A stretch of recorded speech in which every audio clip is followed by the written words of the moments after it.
Welcome to TechieShare. In this video, we are going to discuss about one of the most important topic in data structure which will be asking in most of the interview, hash map. We are going to implement hash map data structure with visual explanation. Before diving into the concept, if you are new to my channel, please subscribe my channel for getting more videos on data structure with visual explanation. And don't forget to press the bell icon for getting instant update from my channel. Let's dive into the concept.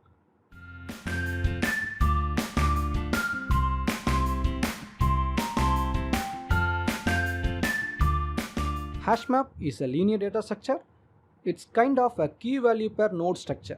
Here, the key and value stored as the form of node. It highly used for efficient lookup. It has used a special technique called hashing for storing your node into a hash table. I'll explain all these concepts detailedly with visual explanation in few minutes.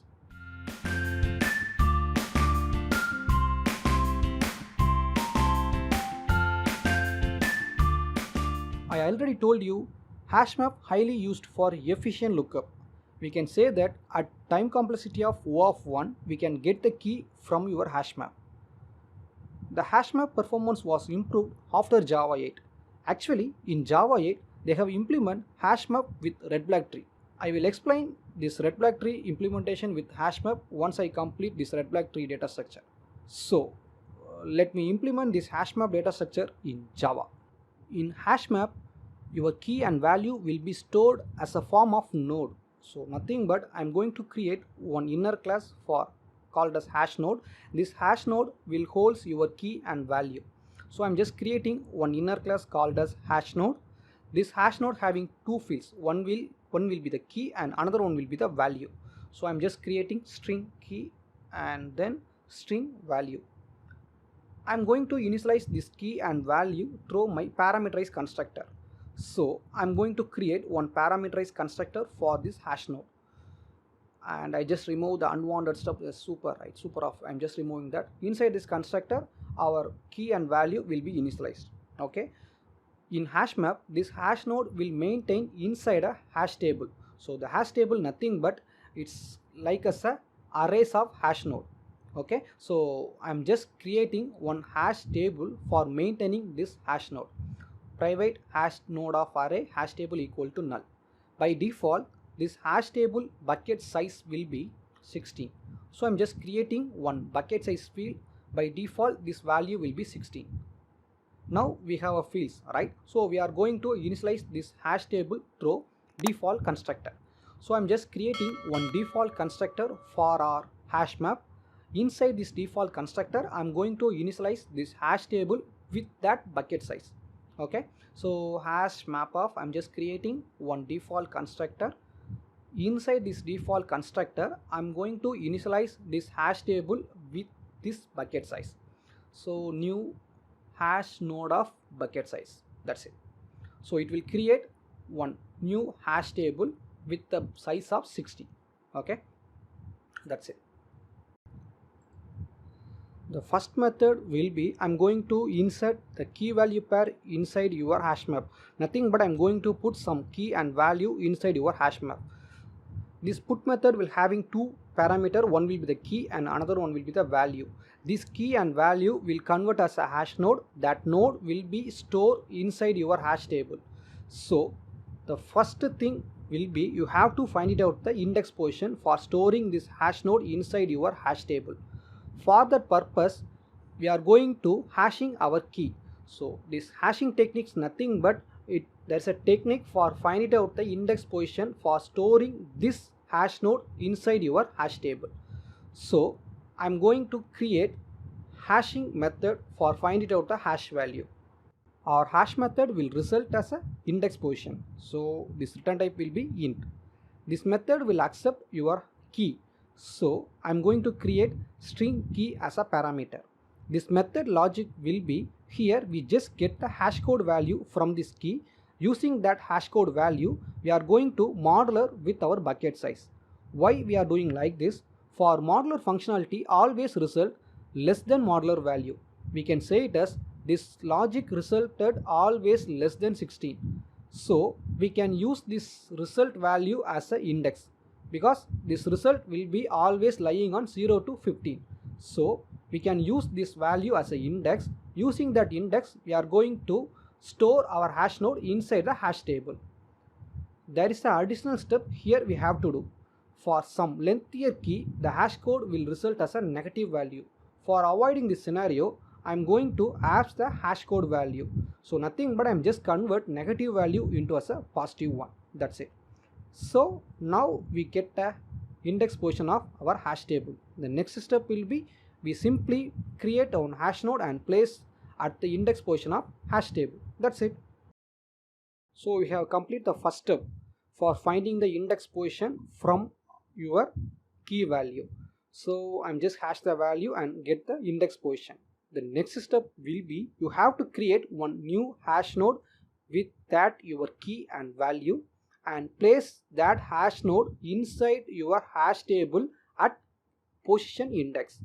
So the next step will be hash table of position. I'm going to create one new hash node and place that hash node inside the hash table of at position index.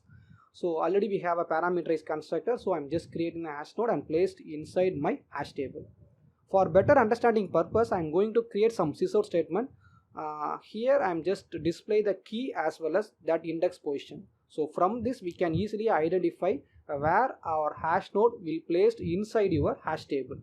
Okay, that's it. For maintaining our hash map size, I'm going to create one more field called the size. So private size int, the type will be int. So private int size, by default it will be 0. Here we have insert the value into your hash map, right? So obviously your size will be increment by 1, nothing but size plus plus. So that's it. Let me check this functionality into our main method. That I am going to create one object for my hash map. So hash map, this object reference will be map, and using my new keyword I'm just creating one instance for my hash map. That's it. Now I'm going to insert one key value pair. So using this method, put the key will be 1 and value will be capital 1. So what will happen? Using this key we will find it out the hash position. So using that hash position we will place our key value pair inside your hash table. That's it. So for our case, the key 1 will produce the hash position will be 6. So we can say it as at 6th index position, this key value pair will be placed inside your hash table. Let me try some other example. So let I try one more key. So key will be 2 and the value will be capital 2. So for this key, the hash position will be find it out, right? So the hash position will be 12. So for the key 2 will be the hash position will be 12. So this key value pair will be placed at 12th index position of your hash table. Let I try one more example. And the key will be 3 and the value will be capital 3. So this 3 will produce one hash value. So the value will be 14. Likewise it goes on. Whenever you are inserting the value, the hash will find it out the index position. Let I am going to create the toString method. This method nothing but whenever you are placing your object reference inside your sysout statement, or else if you are placing your object inside the serialization functionality, this method will be triggered. So this method nothing but I am going to display my map object as a key value pair value. So nothing but it will starts with open curly brace and ends with close curly brace. Here the format will be key followed with equal to followed with value and separated by comma values. That's it. So I'm just creating one string buffer of new string buffer. So by default I'm just verify this functionality. So buff dot it should starts with open curly brace and closed with close curly brace. So I'm just creating one open curly brace and close curly brace. That's it. Now I'm just return this buffer string as a return value. So buff dot toString. Let I check this functionality inside my main functionality. Okay, so let I try with sysout statement. So what will be the statement? Sysout, inside sysout you just place your object reference. For our case the object reference will be map. So map, that's it. So what will be the output? There will be a open curly brace and close curly brace. Exactly. Now we have to write the format. The format will be key followed with value. For our case, 1 as a key equal to the value capital 1, followed with comma, 2 equal to capital 2 comma, 3 equal to followed with capital 3 and close curly brace. This is what our logic. So the logic will be very simple. You just iterate your hash table. If there is a data at the index position of your hash table, you just convert that hash node value into as a key equal to value format. So I'm just iterating your hash table. So int I equal to 0, I less than bucket size and I plus plus. The first step will be you just verify if there is a data at the index position of your hash table. So I'm just get the hash node value from that I index position. So hash table of I. Suppose if there is a data, we have to convert that hash node value into as a our string format. So we just verify if node not equal to null. If it is so, we have to convert that hash node into as a string format. So the format will be key followed with equal to and followed with value. Finally, you just segregate by comma. That's it. So buff dot your key value, we can get that key value buff node dot key followed with equal to. So I'm just placing one equal statement here. So string equal to followed with the value. So node dot value. Finally, this key value pair segregate by comma. So append by comma. That's it. This is what the logic for toString. So let me check this functionality. Let me try this functionality for our main method. Yeah, the value will be it will comes as we expected, right? But there's a tailing comma. Have you noticed? See, 1 equal to 1 comma, 2 equal to 2 comma, 3 equal to 3, but there is an unwanted tailing comma. So we have to avoid this unwanted tailing comma in our toString method. So what we have to do, we have to add one more condition in our toString method. So the condition will be buffer length greater than 1. Why I am doing like this? By default I have add one open curly brace, right? So obviously the buffer length will be 1. Suppose if there is a data, the buffer length will exceed 1, right? So in this case, suppose if there is a data, then what you have to do, you just remove the unwanted tailing comma. So the last character of your buffer. So I'm just remove the last character, delete caret, last character we can easily say it as buff.length -1. That's it. So let me check, this unwanted tailing comma will remove. Yeah, exactly, it comes as we expected. That I'm going to add one more key into my hash map. The key is 4 and the value is capital 4. Map.put key is 4 as well as the value is capital 4. So what will be the result? 1 equal to 1, 2 equal to 2, 3 equal to 3, 4 equal to 4. This is what the result will be. Am I right? Anyhow, let me check. Where is our key 1? It's missing, right? The reason is collision detection. We can simply identify the reason from the console itself. Have you noticed the key 1 position is 6 as well as the key 4 position also 6. This is what the reason the 1 is disappear. For our implementation, what we have done, we simply place our new hash node at the resulted index position. So the 1 is overridden by 4. This is what the 1 is disappeared here. For handling this collision detection, there are two approaches. One will be address mapping and another one will be separate chaining. In address mapping, normally what we will do, if the result index slot is empty or not. If it is empty, we will place our hash node. Suppose if it is not empty, in that case what we will do, we will verify the next index position. So let me take our example. For our case, at 6th index position, there is a key value pair 1, right? Again we are trying to insert the key 4, but the key 4 result index position will be 6. So it will verify at 6th index position if there is a data or not. For our case, the 6th index position there is a data 1. So it won't insert the data at 6th index position. Instead of that, it will verify the next index position. For our case, as of now, there is no data at 7th index position. So it will place the key 4 at 7th index position. Suppose there is a data at 7th index position, then what it will do? It will verify the next index. Like that it goes on until it reaches empty slot. This is what the address mapping will be.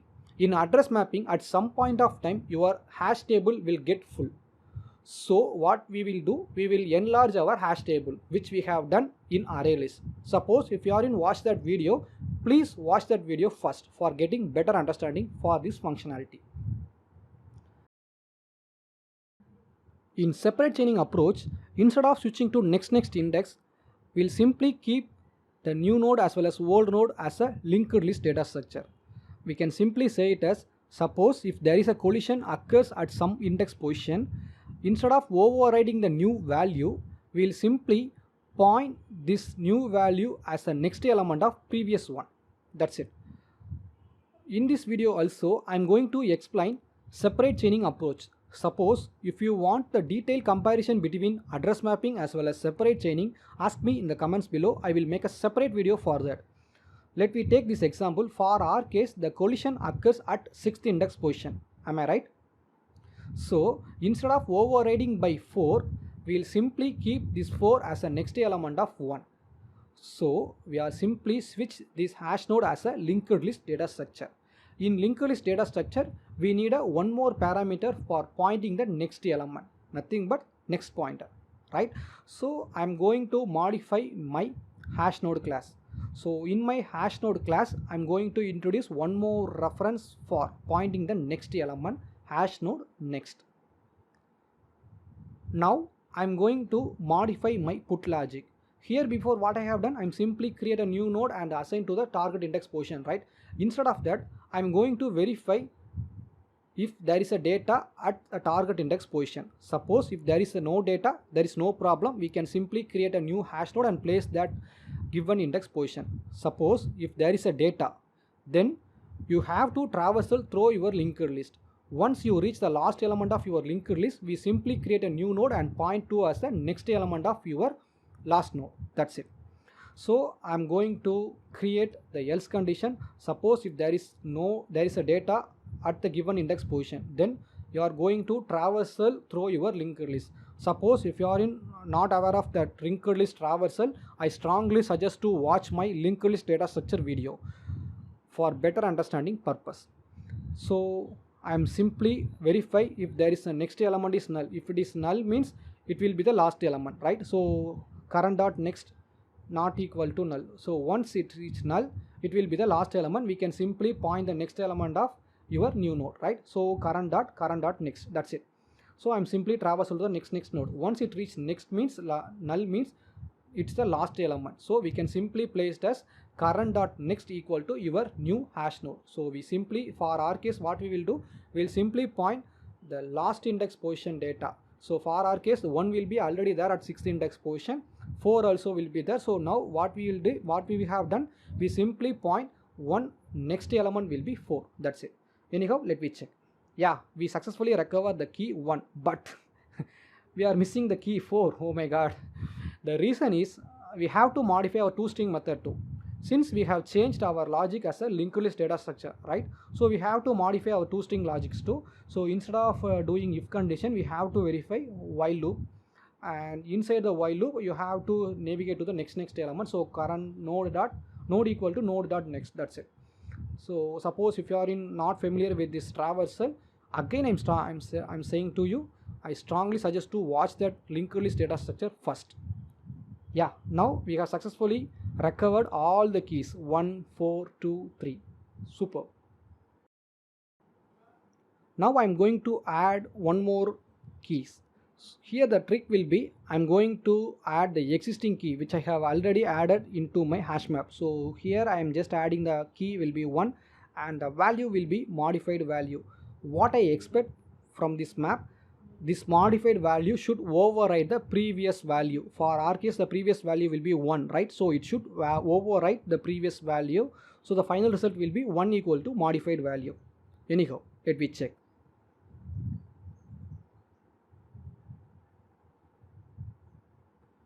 Oh my god, there will be two keys, duplicate keys. Actually, the hash map doesn't be duplicate. So you have to maintain this hash map will be as a unique one. So what you have to do, there is a scenario. In that case, the there will be a collision occurs as well as the key is already exist. This is what the scenario. So previously what we have done, if there is a collision occurs, we simply traversal to the last element of your linked list and add the new node, right? Instead of that, we add one more condition. Suppose if the key is already present in your hash map or not. So that I'm just adding one more condition, current.key not equal to key. There might be two chances for exiting this while loop. One will be it will reach the last element of your linked list. The another scenario possibility will be suppose if the key is already present in your hash map. Okay, so after this while loop, I'm going to add one more condition for verifying that if the key is already present in your hash map or not. So if my current dot key is equal to the key means the key is already present in your hash map. In that case, what you have to do, instead of creating the new node, you simply override the new value. Okay, so current dot value equal to the new value. That's it. Suppose if your current key is not matched with the given key, then it will reach the last element. So what you have to do, what you have done so far. Okay, so current dot next equal to new hash node of key value. That's it. Here I have to do one more thing. Whenever you are creating the new hash node, then only you have to increase your size value. So I'm just place size will be else condition as well as in the if condition. That's it. That's it. That's all about put logic. Anyhow, let me check our functionality. Yeah, we have successfully maintained our new value in the hash map. So now our hash map will be unique key. That's it. Now I'm going to verify one more thing. So again I'm going to modify the value, new value. So what will be the result? 1 equal to new value. It should comes 1 equal to new value. Exactly, it comes as we expected. That's it. So far we have discussed about insertion functionalities in your hash map. So nothing but we have discussed a lot more information regarding how to put the key in your hash map and how to get the hash value. Suppose if there is a collision detection, what we have to do. So far we have discussed a lot more things, right? Suppose if you are having any doubt in this implementation, you can ask me in the comment section below. In next video, I'm going to continue this implementation for removing a key from your hash map and other util functionalities like contains and get functionalities, empty check and so on. So stay tuned.